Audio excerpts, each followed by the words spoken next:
अस्सलाम वालेकुम। पाकिस्तान नियो खबर के साथ मैं हूं हुमा मंजूर और मेरा ताल्लुक है शुबा ब्लागियात से। सामीन और नाजरीन, आज हम बात करने जा रहे हैं थैलेसीमिया के हवाले से कि ये आखिर होता क्या है। और हमारे साथ मौजूद हैं अर्रहमान फाउंडेशन के सीईओ मिस्टर अदील साहब। आइए इनसे जानते हैं। अस्सलाम वालेकुम। वालेकुम अस्सलाम।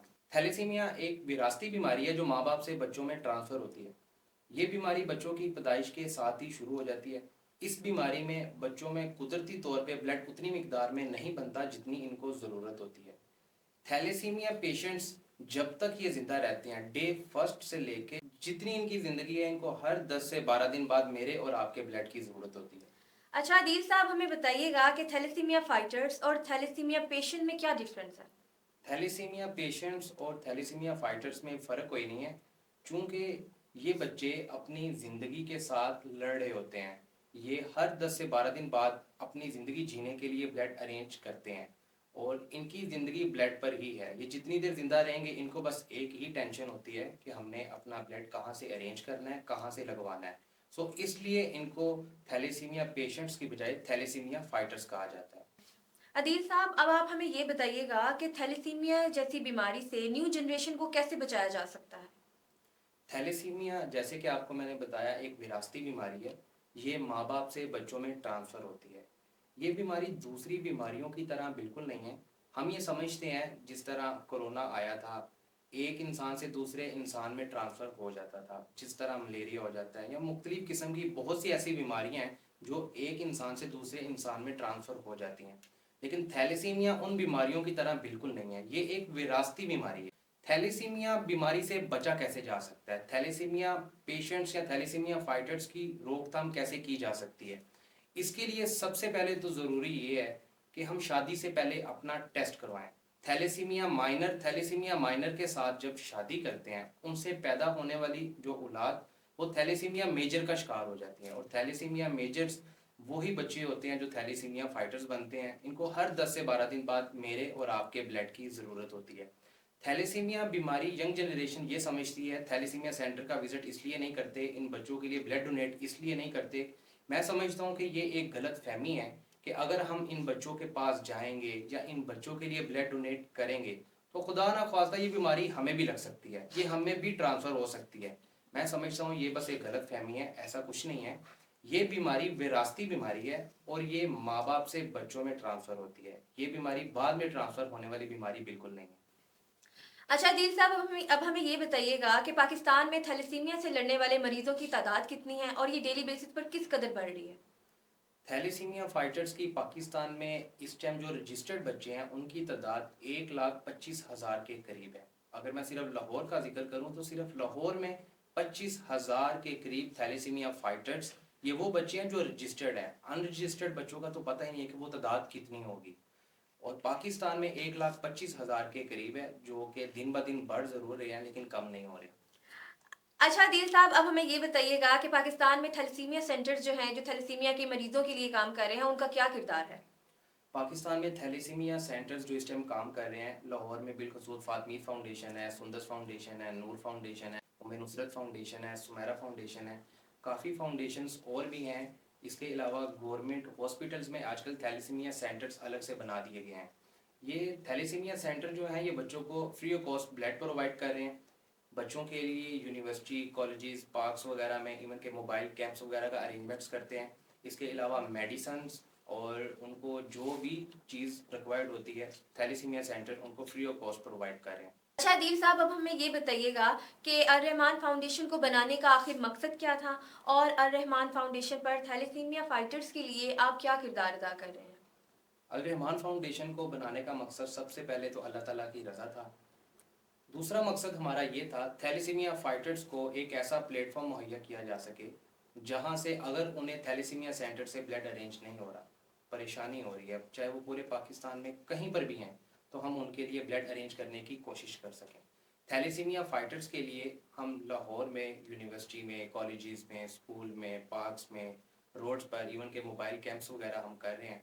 थैलेसीमिया फाइटर्स के लिए हम अवेयरनेस कैंपेन भी कर रहे हैं करें और उसमें लोगों को अवेयरनेस प्रोवाइड करें कि आप लोग शादी से पहले अपना टेस्ट लाजमी करवाएं, ताकि आप लोग इन बच्चों को देख के समझ सकें, देख सकें کہ ان بچوں کو ہر 10 سے 12 دن بعد بلڈ ارینج کرنے میں کتنی مشکل ہوتی ہے. آپ اس مشکل اس درد کو دیکھ کے سمجھیں کہ ٹیسٹ کروانا کتنا ضروری ہے. سو الرحمان فاؤنڈیشن کے پلیٹ فارم سے ہم بلڈ کیمپس بھی کر رہے ہیں, اویئرنیس پروگرام بھی کر رہے ہیں, اور اس کے علاوہ ان معصوم بچوں کے لیے بلڈ ارینج کرنے کی کوشش بھی کر رہے ہیں. اچھا عدیل صاحب، اب ہمیں یہ بتائیے کہ بلڈ ڈونرز کے لیے کیا ریکوائرمنٹ ہونی چاہیے؟ بلڈ ڈونر کے لیے ریکوائرمنٹس, اگر کوئی ڈونر بلڈ ڈونیٹ کرنا چاہتا ہے, سب سے پہلے تو ان کی ایج 18 پلس ہونی چاہیے. سیکنڈلی ان کا ویٹ 55 پلس ہونا چاہیے. اور اگر کوئی میل ہے, ان کی H P 14 point something ہو تو وہ بلڈ ڈونیٹ کر سکتے ہیں. اس کے علاوہ اگر فیمیلس بلڈ ڈونیٹ کرنا چاہتی ہیں, ان کی H P 13 point something ہو تو وہ بلڈ ڈونیٹ کر سکتی ہیں. اچھا عدیل صاحب، اب ہمیں یہ بتائیے گا کہ آپ جو کیمپس کرتے ہیں ان کیمپس میں ہزاروں لوگ موجود ہوتے ہیں لیکن وہ بلڈ ڈونیٹ نہیں کرتے، اس کی کیا وجوہات ہیں؟ ہم مینار پاکستان گراؤنڈ میں جب بلڈ کیمپ کرتے ہیں, ہزاروں لوگ وہاں پہ دیکھنے والے موجود ہوتے ہیں لیکن وہ بلڈ ڈونیٹ نہیں کرتے. اسی طرح جیلانی پارک میں کرتے ہیں, وہاں پہ بھی ہزاروں لوگ موجود ہوتے ہیں لیکن وہ سارے بلڈ ڈونیٹ نہیں کرتے. اسی طرح اگر ہاسٹلس کی بات کریں, وہاں پہ آڈینس الگ ہوتی ہے. لائک وہاں پہ اسٹوڈنٹس ہوتے ہیں, وہ بھی ہمیں دیکھنے والے ہوتے ہیں, تصویریں بنانے والے ہوتے ہیں, لیکن وہ بلڈ ڈونیٹ نہیں کرتے. اس کی جو سب سے مین ریزن ہے وہ کچھ غلط فہمیاں ہیں. سب سے پہلے تو لوگ یہ سمجھتے ہیں یہ جو تھیلیسیمیا سینٹرز ہیں, ان میں اگر ہم بلڈ ڈونیٹ کر دیں گے تو یہ بلڈ سیل کرتے ہیں. میں سمجھتا ہوں یہ ایک بہت بڑی غلط فہمی ہے. اگر کسی بھی انسان کو یہ لگتا ہے کہ پورے پاکستان میں کہیں پر بھی تھیلیسیمیا سینٹر ہے, آپ تھیلیسیمیا سینٹر کا وزٹ کریں. کوئی بھی تھیلیسیمیا سینٹر ہے, میں نہیں کہوں گا فاطمیر جائیں, میں نہیں کہوں گا سمیرا فاؤنڈیشن جائیں, جہاں پہ آپ کا دل کرتا ہے آپ وہاں پہ جائیں, اس تھیلیسیمیا سینٹر کا وزٹ کریں, ان معصوم بچوں کے ساتھ ملاقات کریں. ایک ایک بچے سے الگ الگ جا کر آپ پتہ کریں کہ کیا آپ یہ جو بلڈ لگوا رہے ہیں یہ آپ کو بلڈ پیسوں کا سیل کیا جا رہا ہے یا فری آف کاسٹ لگایا جا رہا ہے. اگر تو آپ کا دل مانتا ہے, آپ ان بچوں سے ملاقات کے بعد ضرور بلڈ ڈونیٹ کریں. دوسری غلط فہمی, مینار پاکستان گراؤنڈ میں جیسے ہم بلڈ کیمپ کرتے ہیں, ان کے دل میں سب سے پہلی غلط فہمی یہ ہے یار ہم بلڈ ڈونیٹ کریں گے تو ہم موٹے ہو جائیں گے. اگر بلڈ ڈونیٹ کرنے سے بندہ موٹا ہو جاتا تو میں آپ کے سامنے 26 بیگ ڈونیٹ کر کے بیٹھا ہوں, مجھے تو پھر پھٹ جانا چاہیے. دوسری غلط فہمی, لوگ سمجھتے ہیں یار بلڈ ڈونیٹ کرنے کے بعد 2-3 دن ہمیں ریسٹ کرنا پڑے گا, ہم تو کوئی کام کرتے ہیں. بلڈ ڈونیٹ کرنے کے بعد ہم لوگ اچھے سے اپنی روزمرہ کے جو کام ہے وہ نہیں کر سکتے. میں سمجھتا ہوں یہ بس غلط فہمی ہے, اس کا ریالٹی کے ساتھ کوئی لینا دینا نہیں ہے. اللہ تعالیٰ نے ہر انسان میں 5.5 سے 6 لیٹر بلڈ رکھا ہوا ہے. اگر آپ ایک بیگ ڈونیٹ کر دیتے ہیں تو آپ کا ایک بیگ اللہ تعالیٰ نے آپ کی باڈی میں ریزرو رکھا ہوا ہے. 5.5 سے 6 لیٹر ہر انسان میں بلڈ موجود ہوتا ہے. اگر آپ کا کہیں ایکسیڈنٹ ہو جاتا ہے تو آپ نے دیکھا ہوگا آپ کا بلڈ ویسٹ ہوتا ہے. اس بلڈ ویسٹیج کی وجہ سے آپ کو کوئی کمزوری نہیں ہوتی. آپ کے ایکسیڈنٹ کے بعد کیا آپ کو بلڈ لگوانا پڑتا ہے؟ ایسا ہرگز نہیں ہوتا. اس کی ریزن یہ ہے اللہ تعالیٰ نے ہر باڈی میں 1 سے 1.5 بیگ ریزرو رکھا ہوتا ہے. 350 ml یا 400 ml بلڈ اگر آپ ڈونیٹ کرتے ہیں, اس کا آپ کی صحت پہ کوئی اثر نہیں پڑے گا. کچھ دوست ہوتے ہیں وہ بلڈ ڈونیٹ کرتے ہیں اور فوراً سے اٹھ کے بیٹھ جاتے ہیں, اپنی بہادری کا مظاہرہ کرتے ہیں. ایسا بالکل نہیں کرنا چاہیے. آپ اگر بلڈ ڈونیٹ کر رہے ہیں 10 سے 15 منٹ آپ ریسٹ کریں, وہاں پہ آپ کی باڈی کا ایک سرکٹ کمپلیٹ ہو جائے گا, اس کے بعد آپ اٹھ کے بیٹھ سکتے ہیں. اس کے بعد آپ بالکل ہیلدی اپنے آپ کو فیل کرتے ہیں. ایک غلط فہمی تو یہ ہے کہ انسان بلڈ ڈونیٹ کرے تو وہ موٹا ہو جاتا ہے. ایک غلط فہمی یہ ہے کہ آپ بلڈ ڈونیٹ کریں گے تو آپ کمزور ہو جائیں گے. ایک غلط فہمی یہ ہے کہ آپ اگر بلڈ ڈونیٹ کریں گے تو آپ کا بلڈ صحیح ہاتھوں میں نہیں جائے گا, وہ سیل ہو جائے گا. تو میں سمجھتا ہوں یہ صرف غلط فہمی ہے. اب یو ایم ٹی ہاسٹلس کے باہر جو لاسٹ کیمپ ہم نے کیا تھا, اس میں بڑی حیرانگی ہوئی سن کر.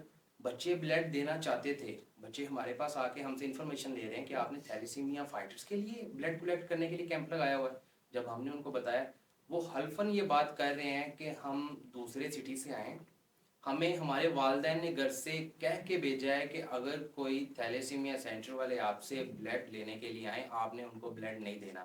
ایون کہ وہ اللہ کی قسم بھی کھا رہے تھے کہ قسمیں اگر امی نے منع نہ کیتا ہوتا تو اسی بلڈ دے دیتے. اب میں پیرنٹس کو یہاں پہ کیا کہہ سکتا ہوں, اگر آپ 350 ml بلڈ ڈونیٹ کر دیتے ہیں تو آپ کے 350 ml بلڈ سے آپ کو کوئی فرق نہیں پڑے گا. یہ صرف غلط فہمی ہے. غلط فہمیوں کو بنیاد بنا کے ہم بلڈ ڈونیٹ نہیں کرتے. تو آپ سب سے ریکویسٹ ہے, کائنڈلی آپ بلڈ ضرور ڈونیٹ کیا کریں. 350 ml بلڈ ڈونیٹ کرنے سے آپ کی صحت پہ کوئی اثر نہیں پڑے گا. عدیل صاحب، آپ ہمیں یہ بتائیے گا جو تھیلیسیمیا کے مریض ہوتے ہیں थैलेसीमिया फाइटर्स के लिए तो हम लोग ब्लड कैंप्स लगाते हैं। उनके लिए स्पेशल ब्लड जो है आप अरेंज करते हैं, 10 से 15 दिन बाद उन बच्चों को ब्लड लगाया जाता है। लेकिन जो एक्सीडेंटल केसेस होते हैं, जिनमें स्पेशली डिलीवरी केस हो गया या कोई सर्जिकल केस हो गया, एक्सीडेंट कोई केस हो गया, और वो फिर आपकी फाउंडेशन पर डिपेंड करते हैं कि जी ये फाउंडेशन है हमें जो है वो अरेंज करके दे देगी। उन लोगों के बारे में या उन केसेस के बारे में आप क्या कहना चाहेंगे? आपने बहुत अच्छा सवाल किया। जैसे कि पिछले दिनों हमारे पास एक केस आया जिसमें ए पॉजिटिव अटेंडेंट को चाहिए था, उनके वालिद साहब को ब्लड लगना था। अब उनका अपना ब्लड ग्रुप क्या है, जब हमने उनसे पूछा उनको पता ही नहीं है, क्योंकि उन्होंने कभी अपना चेक ही नहीं करवाया। हमने उनसे डिमांड की आप सबसे पहले अपना ब्लड ग्रुप चेक चेक करवाएं, मे बी आपका भी ए पॉजिटिव हो। लेकिन वो कहते हैं अगर आप ब्लड अरेंज करके दे सकते हैं ठीक है, अदरवाइज हम किसी और से पता कर लेते हैं। एट द एंड सारी जगहों से उन्होंने पता कर लिया होगा, उनको कहीं से ब्लड नहीं मिला। अगेन हमें कॉल की और फिर वो यही कह रहे थे कि आप अभी कोई डोनर अरेंज कर दें, हम उसको ब्लीड करवा लेते हैं, लेकिन नेक्स्ट टाइम के लिए आपको जहाँ पर भी ज़रूरत होगी मैं इंशाल्लाह सीबीसी करवा लूँगा, और मेरा जो भी ब्लड ग्रुप होगा मैं इंशाल्लाह आपको ब्लड डोनेट करने के लिए एग्री हो जाऊँगा। लेकिन हमारे पास भी कोई डोनर नहीं था और हमने उनसे यही डिमांड की आप अपनी सीबीसी करवाएं, आप कम से कम हमें ये तो बता देना कि आपका ब्लड ग्रुप कौन सा है। उन्होंने अपनी सीबीसी करवाई, उनका अपना ए पॉजिटिव था। अब पता भी चल गया कि मेरा ए पॉजिटिव ब्लड है, उसके बावजूद वो अपने वाले साहब को ब्लड देने के लिए राज़ी नहीं था। जब उससे वजह पूछी तो मुझे सीरिंज से बड़ा डर लगता है, मैंने कभी ब्लड डोनेट किया नहीं है, हॉस्पिटल में मैं अकेला हूँ, अगर मैं ब्लड डोनेट कर दिया मुझे कुछ हो गया। मैंने उनसे कहा कि अगर आपको कुछ हो सकता है तो किसी माँ के बेटे ने जब ब्लड देने के लिए आना उसको भी तो कुछ हो सकता है। अगर आपको अपने वाले से इतनी मोहब्बत नहीं है तो कोई और आपके वाले साहब से मोहब्बत क्यों करेगा। इसी तरह डिलीवरी केस में जैसे कि देखा जाए माशाल्लाह जब कोई शादी होती है 400-500 लोग इनवाइट किए होते हैं, और बाद में बल्कि ये भी देखा जाता है कि फ़लाँ इब्ने फ़लाँ तो रह गया, उसको तो हमने इनवाइट किया नहीं। जब डिलीवरी टाइम आता है तब ये 400-500 लोग कहाँ पे होते हैं, इनमें से कोई ब्लड देने के लिए क्यों नहीं आता। एक चीज़। दूसरी चीज़, जैसे ही पता चलता है माशाल्लाह न्यू कपल को पता चलता है कि प्रेगनेंसी स्टार्ट हो गई है, होता ये है फीडर्स अच्छे अच्छे, कपड़े अच्छे अच्छे, उनके पैम्पर्स तक अरेंज करके रख लिए जाते हैं। फीडर्स के जो निप्पल होते हैं वो भी अरेंज करके रख लिए जाते हैं कि जब डिलीवरी हो जाएगी उसके बाद मेल होगा या फीमेल होगा, वो सारे अरेंजमेंट्स करके रख लिए जाते हैं। लेकिन सिर्फ एक चीज़ नहीं अरेंज की जाती तो वो ब्लड होता है। और ऑन दी स्पॉट हमें कॉल करके इस तरह लाइक हमें कहा जा रहा होता है कि जैसे इंसान ने पैसे दे के कोई चीज़ खरीदनी नहीं है। हम अगर इतना कह देते हैं कि आप हमें सीबीसी बता दें, एचबी लेवल कितना है, हम कम से कम ये देख सकें, तो हमें आगे से आंसर क्या किया जाता है कि आपने हमारा इलाज करवाना है यहाँ पे, या हमें आपने ब्लड देने के लिए किसी बंदे को भेजना है। कि आप अगर अपने फैमिली सर्कल में से आपको 9 माह पहले पता चल जाता है कि आपकी वाइफ का ब्लड ग्रुप क्या है, आप उनके लिए 1 से 2 डोनर्स अरेंज करके नहीं रख सकते। आपको डॉक्टर्स 3 से 4 हफ्ते पहले बताना शुरू हो जाते हैं कि इनको इतने बैग्स रिक्वायर्ड होंगे। तो आपको अपनी बीवी से इतनी मोहब्बत नहीं है, आने वाले बच्चे से ज़्यादा मोहब्बत है कि उनके लिए आप सारा सामान अरेंज करके रखते हैं, लेकिन सिर्फ अपनी बीवी के लिए आप डोनर अरेंज करके नहीं रखते। तो मेरी आपसे रिक्वेस्ट है, आपके पास बहुत ज़्यादा टाइम होता है, सो आप थैलेसीमिया सेंटर्स, जहाँ थैलेसीमिया फाइटर्स के लिए जो फाउंडेशंस बनी हुई हैं, आप उनको कॉल करने की बजाय आप अपने एक बार जो फ्रेंड सर्कल होता है, आपका फैमिली सर्कल होता है, आप कम से कम उनसे लाजमी पता कर लिया करें। या और कुछ नहीं, आप जहाँ पे काम करते हैं वहाँ पे आप 1-2 डोनर्स बड़े इजीली मैनेज कर सकते हैं। तो आपसे रिक्वेस्ट है आप बाद में हमसे गिला ना किया करें।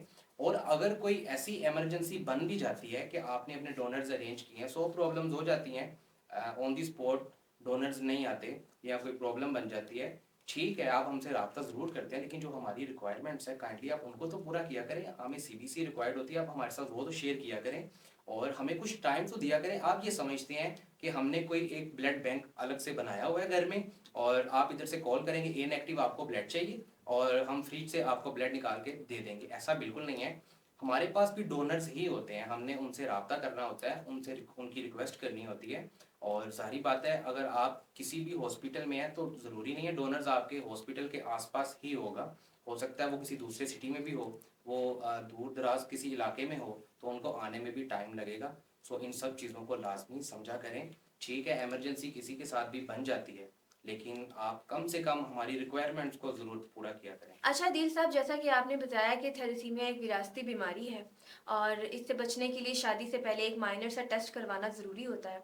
तो जो बच्चे जो थैलेसीमिया फाइटर्स दुनिया में आ चुके हैं, इनके बारे में अब हमें बताइएगा कि हम इनके लिए क्या किरदार अदा कर रहे हैं, क्या रोल प्ले कर रहे हैं?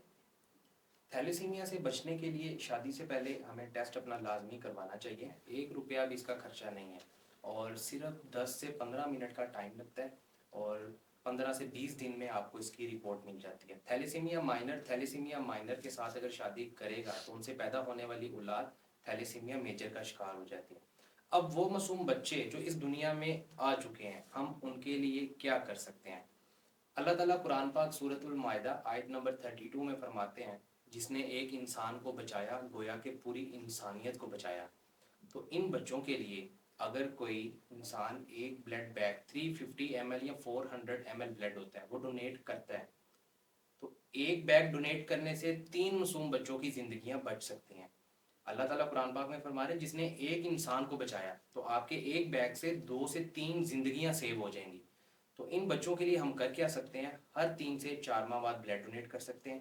آپ اپنے تھیلیسیمیا سینٹر کا وزٹ کریں جو بھی آپ کے قریب ہے. آپ کسی بھی شہر میں ہیں کسی بھی علاقے میں ہیں آپ اپنے تھیلیسیمیا سینٹر کا وزٹ کر کے ان معصوم بچوں سے ملاقات کر کے بلڈ ڈونیٹ کر سکتے ہیں. اگر کوئی بلڈ ڈونیٹ نہیں کر سکتا کسی کو کوئی بیماری ہے کوئی پرسنل پرابلم ہے یا فیمیلز ہیں جو موسٹلی بلڈ ڈونیٹ نہیں کر سکتی کیونکہ ان کی ایچ بی کافی ڈاؤن ہوتی ہے وہ ان بچوں کے لیے کیا کر سکتے ہیں؟ آپ تھیلیسیمیا سے ریلیٹڈ کوئی بھی میسج آپ اگر اپنے سامنے دیکھتے ہیں آپ اس کو اپنے سرکل میں شیئر کر سکتے ہیں. آپ اور کچھ نہیں تو اپنے قریبی تھیلیسیمیا سینٹر کا وزٹ کر کے ان معصوم بچوں کے درد کو دیکھ سکتی ہیں سمجھ سکتی ہیں اور اس کو آگے شیئر کر سکتی ہیں. ان معصوم بچوں کے لیے آپ کوئی بھی ایکٹیویٹیز کر سکتی ہیں. آپ ان بچوں کے پاس جاتے وقت کوئی ان کے لیے کوئی گفٹس وغیرہ لے کر جا سکتی ہیں. آپ ان بچوں کے لیے کوئی کھانے پینے کی چیز لے کے جا سکتی ہیں. ان بچوں کے پاس بیٹھ کے اپنے قیمتی وقت میں سے تھوڑا سا ٹائم ان بچوں کو دے کے آپ ان بچوں کے لیے تھوڑی دیر کے لیے خوشی کا سبب بن سکتی ہیں. تو اگر آپ کسی وجہ سے بلڈ ڈونیٹ نہیں بھی کر سکتے تو آپ یہ ہرگز نہ سمجھیں کہ آپ ان بچوں کے لیے کچھ نہیں کر سکتے. آپ اپنے سرکل میں آپ اپنے ہمسایوں میں آپ اپنے کولیگز کے ساتھ یہ میسیج شیئر کر سکتے ہیں. ان معصوم بچوں کی اویئرنیس ان کو پرووائڈ کر سکتے ہیں. ان کو بتا سکتے ہیں کہ ان کو ہر 10 سے 12 دن بعد بلڈ کی ضرورت ہوتی ہے.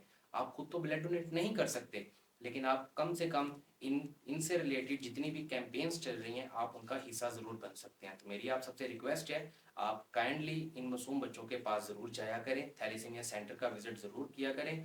بے شک آپ روز نہیں جا سکتے آپ مہینے میں ایک بار نہیں جا سکتے آپ 3 سے 4 ماہ بعد ان معصوم بچوں کے پاس ضرور جایا کریں اور ان کے درد کو سمجھ کے اس کو آگے شیئر کرنے کی کوشش ضرور کریں.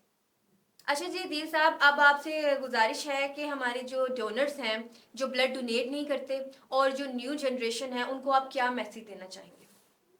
میں ان سے ریکویسٹ کروں گا کہ کائنڈلی آپ بلڈ لازمی ڈونیٹ کیا کریں.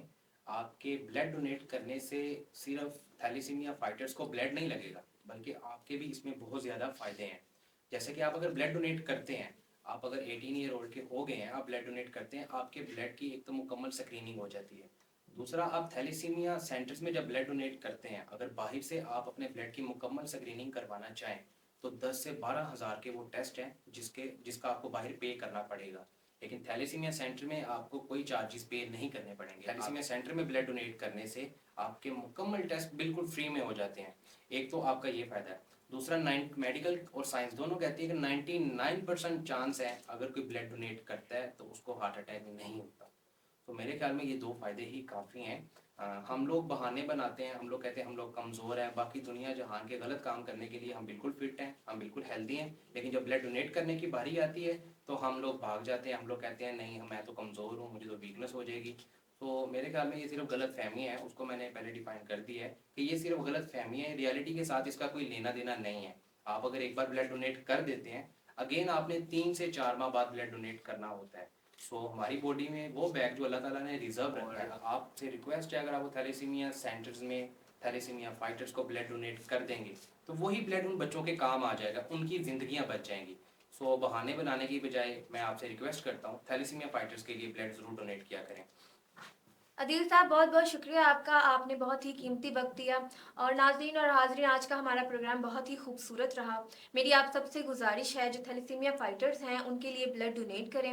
انہیں ہر 15 دن بعد یا 20 دن بعد بلڈ لگتا ہے اور وہ نیو جنریشن جو بلڈ ڈونیٹ کرنے سے ڈرتے ہیں برائے کرم اپنے اندر کا یہ ڈر ختم کریں اور تھیلیسیمیا فائٹرز کے لیے آپ لوگ بھی فائٹ کریں. اوکے جی اللہ حافظ. ہما منظور کو دیجیے اجازت.